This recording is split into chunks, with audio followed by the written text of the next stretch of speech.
Consistency क्या कहें कि भाई एक्सपीरियंस है, या कि पीयूष चावला का बेस्ट अभी आप देखने को मिल रहा है। और मुझे लगता है कि मुंबई की टीम में शायद एक स्पिनर पूरे स्क्वाड में एक बहुत मिसिंग है, क्योंकि एक वर्ल्ड क्लास स्पिनर आपको चाहिए। आप बाकी सारी टीमें देख लीजिए, राजस्थान रॉयल्स में अश्विन है, चहल है, गुजरात में राशिद खान है, तो बाकी भी आप केकेआर में 3-3 स्पिनर्स है, दिल्ली में कुलदीप अक्सर है।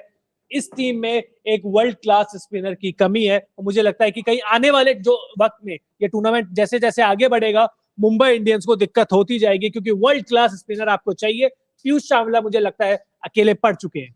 बिल्कुल अकेले पड़ चुके हैं पीयूष चावला, और स्पिनिंग में कोई साथ दे नहीं रहा है। वहीं तेज गेंदबाजों की भी बात करें तो रायली मेरिडिथ भी रन खा रहे हैं। इसके अलावा हम देख रहे हैं कि बाकी बल्लेबाज जो गेंदबाज है वो भी उतना ज्यादा अच्छा परफॉर्म करके दे नहीं रहे। तो समस्या तो मुंबई के कैंप में गेंदबाजी में निश्चित तौर पर है। अनुभव है कहाँ? आपको अनुभव दिख ही कहाँ रहा है? आप एक भी गेंदबाज बताइए। मैड्रिड को अनुभव नहीं है, चाहे इंटरनेशनल क्रिकेट ले लीजिए, वो बीपीएल में जो चमके।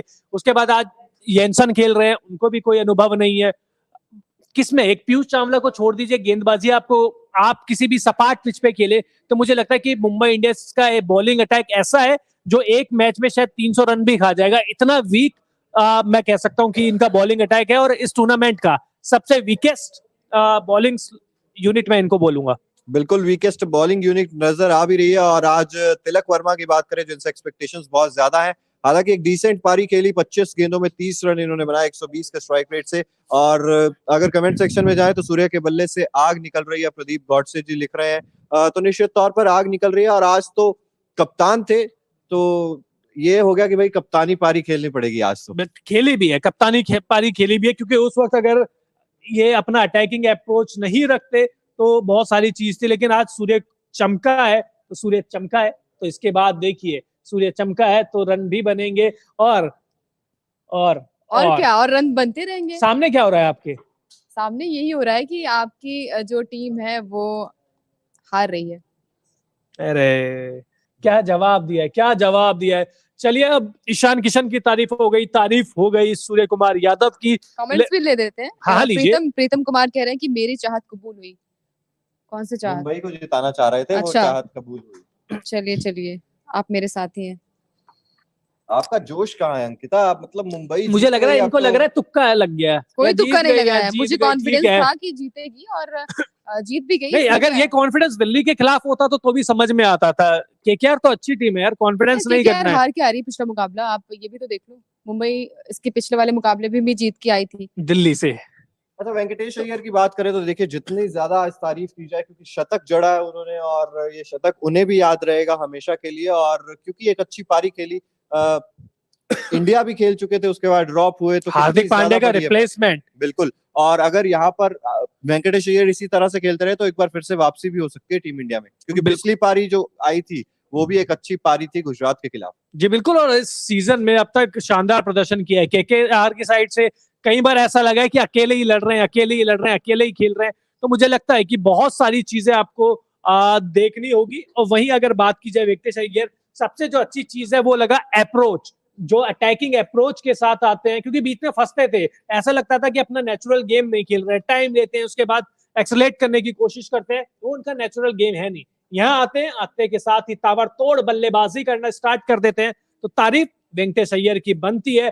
केवल 51 गेंद पे 104, अगर ये आउट नहीं होते तो स्कोर 200 पार जाता, मुंबई इंडियंस हारता। और अंकिता रो रही होती दोबारा। रो नहीं रही होती, वो तो होना ही नहीं था, बिल्कुल भी नहीं होना था। जिस तरीके की आज गेंदबाजी की है, भले दिया था एक बार कर दिया था, लगा, हाँ सांसें अटक गई थी कि सेंचुरी मारा, उसके बाद तो लग रहा था कि 200 के पार आंकड़ा जाएगा। लेकिन फिर उसके बाद धीमी शुरुआत और लगातार सारे प्लेयर्स आउट होते गए, तो वहां से थोड़ा सा मैच ये लगा कि अब इतना ज्यादा स्कोर नहीं हो पाएगा और मुंबई भी इसको बीट कर सकती है। तो देखिए, आज का मुकाबला जो था यही था कि मेरी टीम जीत गई, मुंबई इंडियंस, और केकेआर को फिर से हार का सामना करना पड़ा। पॉइंट्स टेबल पर थोड़ा सा उलटफेर तो जरूर होगा, थोड़ा सा नहीं, बहुत ज्यादा होगा। लेकिन अब मेरा एक सवाल आप दोनों से है, केकेआर के पक्ष में ये सवाल है, गुरबाज पहले मैच या 2 मैच में अच्छा प्रदर्शन किया, अर्धशतक भी लगाया, लेकिन उसके बाद लगातार फेल हो रहे हैं। तो क्या ये समय आ गया है कि जेसन रॉय को टीम में शामिल किया जाए और इनको बाहर का रास्ता दिखाया जाए? बिल्कुल, देखिए एक चांस तो देके देना चाहिए आपको, क्योंकि अगर आप लगातार एक ही खिलाड़ी के साथ खेल और इनफॉर्म रॉय है, और जेसन रॉय को अगर आप खिलाएंगे तो मुझे लगता है कि बेनिफिट भी होगा कोलकाता नाइट राइडर्स को। तो एक चांस देना तो बनता है। और ये देखते हुए कि गुरबाज का बल्ला अब नहीं चल रहा है, तो फिर तो जेसन रॉय की मुझे लग रहा है एंट्री होने वाली है। बिल्कुल, क्योंकि एक ओपनिंग बैट्समैन के तौर पर गुरबाज का बल्ला 2-3 मैचेस से कुछ खास कमाल नहीं कर पा रहा है, तो थोड़ा सा ट्राई तो करना चाहिए, जेसन रॉय को लेना चाहिए। और उनकी भी बल्लेबाजी काफी अच्छी है, तो देखिए उलटफेर तो करना जरूरी है, लेकिन बहुत ज्यादा उलटफेर की भी जरूरत नहीं है, क्योंकि ज्यादा अगर हम चेंजेस करेंगे तो उसके बाद सेट बल्लेबाज जो रहता है वो थोड़ा सा जरूरी भी है, लेकिन ज्यादा जरूरी भी नहीं है। क्या कहना चाह रहे हो? अरे जीत की खुशी में कुछ भी बोल रहे हैं। और वैसे भी देखिए वानखेड़े में मुकाबला हो केकेआर के खिलाफ, तो अब तक 10 मैचेस हुए हैं जिसमें से 9 बार मुंबई इंडियंस जीता है और एक बार केवल 2012 में केकेआर जीती है। तो वानखेड़े में तो आप केकेआर के खिलाफ आप मुंबई इंडियंस की पकड़ अच्छी है, और वहां पे पहले से भी यही लग रहा था कि मुंबई इंडियंस ही जीतेगी। कॉन्फिडेंस जीतने के बाद, उससे पहले तो सर पीट रही थी। नहीं, अरे ऐसा कुछ नहीं था, रन मार रहे ऐसा थे तो कुछ सारे मुंबई इंडियंस के फैंस की जान हलक में आई हुई थी, भाई आज तो फिर हार जाएंगे, केकेआर से फिर हार जाएंगे। और अभी कह रहे थे कि रिंकू सिंह भी आएंगे वेंकटेश अय्यर जब खेल रहे तो थे। आपको कहाँ लगा कि केकेआर पे क्या ऐसी क्या गड़बड़ी हो गई कि मैच जो है वो हाथ से चला गया? आखिरी 5 ओवर्स में जो मोमेंटम नहीं बना, जो लगातार विकेट गिरते रहे, आंद्रे रसल भी आए, और मेरे को एक चीज समझ में नहीं आई कि शार्दुल ठाकुर को क्यों भेजा, शार्दुल ठाकुर को क्यों ऊपर भेजा जब आपके पास रिंकू सिंह है, आपके पास आंद्रे रसल है। तो आपको समझ में आया, ठीक है मुंबई में बहुत खेले हैं, वानखेड़े उनका होम ग्राउंड है, ये एक चीज समझ में आती है। लेकिन किसी भी कंडीशंस में जो रिंकू सिंह फॉर्म में है, आंद्रे रसल से ऊपर भेजना का कोई तुक बनता है? देखिए तुक तो नहीं बनता है, लेकिन भाई है ना कि केकेआर की टीम मुझे लगता है एक्सपेरिमेंट्स करने में दूसरे नंबर पर है, दिल्ली पहले नंबर पर है। और इस वजह से मुझे लग रहा है कि केकेआर को थोड़ा बहुत कंसिस्टेंटली अपने खिलाड़ियों पर भरोसा जताना होगा। इतने ज्यादा बदलाव हम नहीं देखते हैं बाकी टीमों में। कभी लगता है कि भाई सुनील नारायण ओपनिंग में आ जाएंगे, कभी लगता है नहीं वेंकटेश अय्यर नीचे खेल लेंगे, कभी वेंकटेश अय्यर बाहर चले जाते हैं फिर इम्पैक्ट प्लेयर के रूप में आते हैं। मुझे लगता है बहुत इनकंसिस्टेंसी है केकेआर की टीम में, इस चीज को तो सुधारना पड़ेगा। और जो मुकाबला जीते भी थे गुजरात के खिलाफ, वो भी रिंकू सिंह की पारी की बदौलत जीत गए थे। एक बार शार्दुल ठाकुर ने जिताया एक था, बार शार्दुल ठाकुर ने आरसीबी के खिलाफ वो जो पारी खेली, तो मुझे लगता है कि कंसिस्टेंसी की तो थोड़ी सी कमी है केकेआर की टीम में। मुझे लगता है केकेआर आज 2 बार हार रहा है। सूर्य कुमार यादव दिल्ली जैसी टीम के खिलाफ 0 पे आउट हो रहे थे, वहां पर आज उन्होंने 43 रन की पारी खेली है सूर्य कुमार यादव। तो ईशा के पास चलते हैं। ईशा, दिल्ली के खिलाफ फेल रहे लेकिन केकेआर के खिलाफ चल गए, तो दिल्ली की जीत तो सूर्य कुमार यादव दिल्ली की जीत नहीं कहेंगे, क्योंकि दिल्ली का प्रदर्शन ही कुछ खास नहीं है। तो दिल्ली सूर्य को तो आउट किया ना 0 पे। सूर्य को तो फॉर्म ही नहीं है ना इस आईपीएल में। आज नहीं देखा, आज देखा, वो आज ही देखने को मिला है। इससे पहले किसी भी मैच में आपने देखा नहीं होगा मुंबई इंडियंस की तरफ से सूर्य कुमार यादव की फॉर्म। देखिए हाँ, वो तो लगातार अपने फॉर्म की वजह से जूझ रहे थे, लेकिन जो खिलाड़ी चल भी नहीं रहा था, रोहित शर्मा की मैं बात कर रही हूँ, उसको भी जगाया डीसी ने। तो यहाँ पे एक बनता है उनके लिए भी कि हाँ डीसी ने जगाई रोहित शर्मा की फॉर्म, और रोहित शर्मा की फॉर्म ऐसे ही बरकरार रहे, यही उम्मीद करते हैं हम। अच्छा यही तो कारण नहीं है आप दोनों की दोस्ती का कि रोहित शर्मा ने दिल्ली के खिलाफ रन बनाए तो आप दोनों एक हो गए? ये ऐसा नहीं है, हम लगातार साथ ही मतलब इवन ईशा भी मेरे से थोड़ा सा सहमत होंगी कि दिल्ली कहीं ना कहीं खराब प्रदर्शन से जूझ रही है, और डेविड एक बल्लेबाज की वजह से सारा गेम चलता नहीं है। तो कहीं ना कहीं खराब प्रदर्शन, लचर प्रदर्शन, शर्मनाक प्रदर्शन लगातार जिस तरीके से। अब आप खुद सोचिए ना कि जब जैसा दिल्ली की टीम खेल रही है, वैसी ही तो ईशा भविष्यवाणी कर रही है। जैसे पिछली बार मुंबई का प्रदर्शन था, चेन्नई का था, इस बार डीसी का है। तो हर साल नहीं, ऐसी बात नहीं, पिछली बार प्लेऑफ तक पहुंचने वाली थी लेकिन नहीं पहुंच पाई, ठीक है।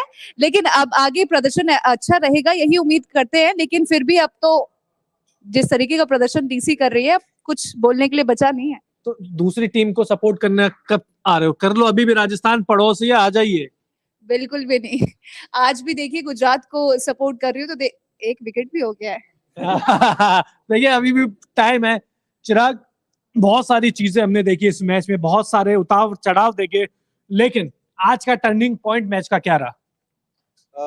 टर्निंग पॉइंट तो मुझे लग रहा है सबसे पहले तो पावर प्ले मुंबई इंडियंस के लिए बहुत अच्छा गुजरा, वहीं केकेआर के लिए बहुत खराब निकला। केकेआर के लिए बहुत खराब निकला। तो वहीं से ही जब पावर प्ले में बल्लेबाजी कर रहे थे, 5 ओवर में शायद 65 रन थे, तभी लग रहा था कि भाई ये तो चेज बहुत आसान बना लिया मुंबई इंडियंस ने। तो वहीं से ही लग रहा था कि भाई आप ये मैच जीत जाएंगे। हालांकि जब वेंकटेश अय्यर बल्लेबाजी कर रहे थे तब लग रहा था कि ये 230 240 तक भी ये स्कोर जा सकता है, लेकिन वो केकेआर का मोमेंटम टूटा उसके बाद। और उसके बाद जो पावर प्ले मुंबई इंडियंस के लिए गुजरा, मुझे लगता है बहुत ज्यादा शानदार वो था। और इसी वजह से मुंबई इंडियंस आज वो जो 2 अंकों के साथ खुश हो रही है, अंकिता भी खुश हो रही है, मुंबई इंडियंस भी खुश हो रही है। अंकिता, सालों में मिली एक जीत के बाद खुशी।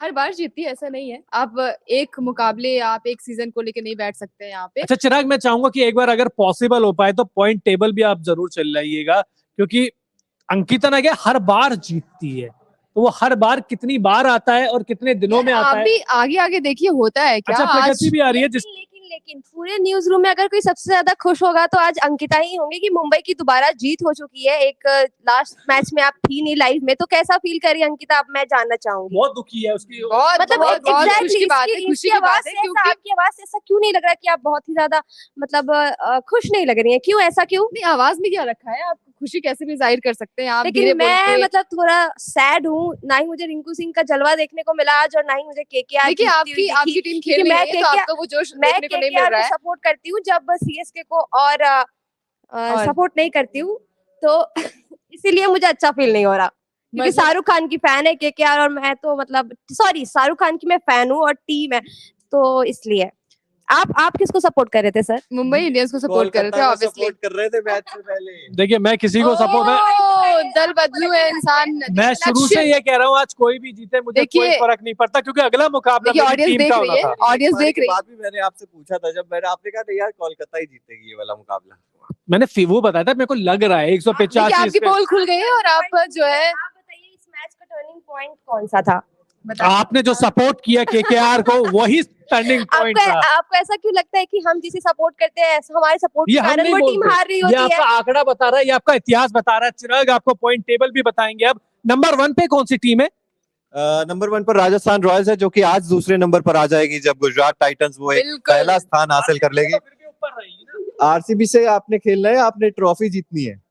एक बार तो RCB बस पर आ बस गए। इनका वही गुणगान रहता है कि 2008 में हमने ट्रॉफी जीती है और लास्ट फाइनल हमने लास्ट फाइनल में थे। ये मत भूलिए कि राजस्थान रॉयल्स पिछले बार फाइनलिस्ट थी। अरे यार बार बार वही रिपीट कर करके घिसा पिटा एक बार डायलॉग इनका है फाइनलिस्ट याद दिलाते हैं और एक बार की पहली ट्रॉफी याद ट्रॉफी याद दिलाते हैं। दिलाते हैं। और तो देखिए हम याद दिलाए कि भाई पिछले 3 बार से आरसीबी प्लेऑफ में जा रही है, कोई टीम नहीं है पिछले 3 बार से लगातार प्लेऑफ में जा रही है। कितने अब तक खिताब जीते हैं? ओके खिताब- बस वही है, आप खिताब घिसा सब पिटा कुछ डायलॉग है। की चलिए, सबसे पहले पॉइंट्स टेबल पर देखिए, राजस्थान रॉयल्स पहले नंबर पर है, लखनऊ सुपर जायंट्स दूसरे नंबर पर है, गुजरात तीसरे पर, पंजाब और फिर KKR, Chennai super Kings, royal Challengers Bangalore, Mumbai Indians, Sunrisers Hyderabad और दिल्ली कैपिटल्स।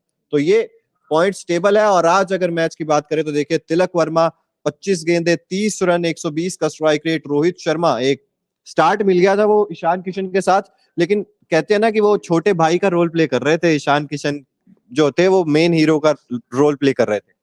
जी बिल्कुल, लेकिन आज तो छोटा भाई ज्यादा आगे निकल गया। रोहित शर्मा के 20 रन से खुश हो अंकिता, या लगता है और बड़ी पारी